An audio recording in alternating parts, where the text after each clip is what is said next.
Après 2020, donc voilà 2023, un autre stage d'animateur-initiateur pour les jeunes entraîneurs.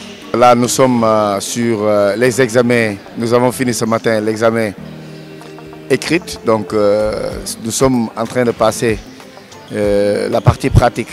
C'est ça l'objectif, c'est d'avoir au niveau de la région de Dakar le maximum d'entraîneurs au niveau des jeunes. Tout d'abord, remercier la Ligue de Dakar qui a tenu à vraiment à organiser ce stage parce que la demande déjà était très forte. Donc il y a beaucoup de coachs qui ont cette obligation et cette nécessité vraiment de se former. Et si on peut dire que vraiment c'est le premier diplôme d'entraîneur et qui est indispensable pour la formation de nos jeunes.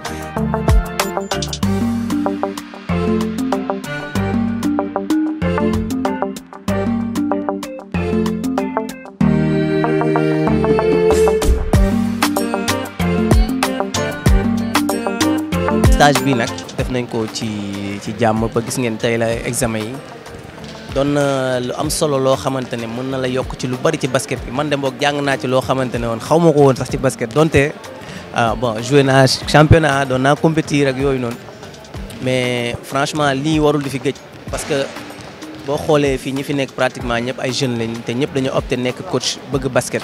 C'est un programme d'abord de la direction technique nationale pour la formation des encadreurs. Donc depuis, il faut le dire, depuis 5 ans, la direction technique travaille là-dessus.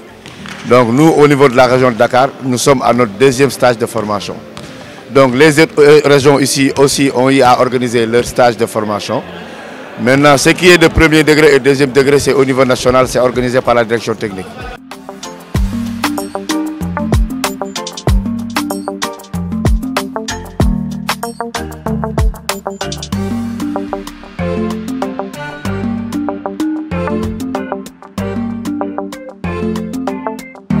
Pour que l'on puisse avoir des équipes vraiment fortes, il faudrait passer par la petite catégorie.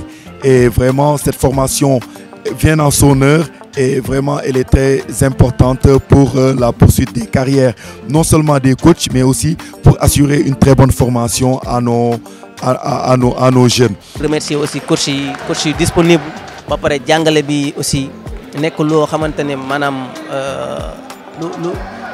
lu extraordinaire parce que coach yi dañu ñëw wàccee seen bopp maanaam boo waxee sax dañ naan ñun ñëw ñu jàngale dañu ñëw pour échange donc partage boobu noonu ñu am ak ñoom maanaam dund nañ ci loo xamante ne maanaam mbégte la ak expérience bu doy waar.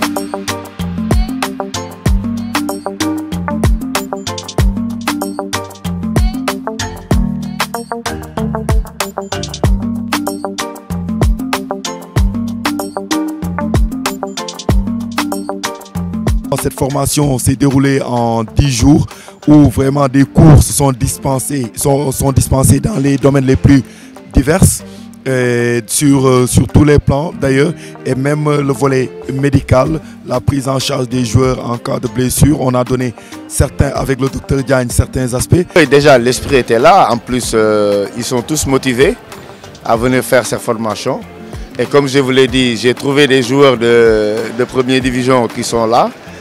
Même des internationaux basket qui sont là. Donc je pense qu'il y a la qualité et c'est ça qui est important. Il y a d'autres intervenants tels que l'expert FIBA, Sir Parfait adjuvant.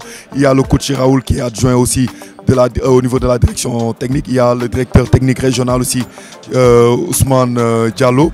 Il y a aussi le chargé de formation Anchouman qui est aussi très alerté par rapport à la formation de façon générale, mais aussi il y a l'arbitre Mbaye qui est venu dispenser les cours d'arbitrage, mais aussi on a Medoun Baye qui est vraiment très aguerri au niveau de l'administration.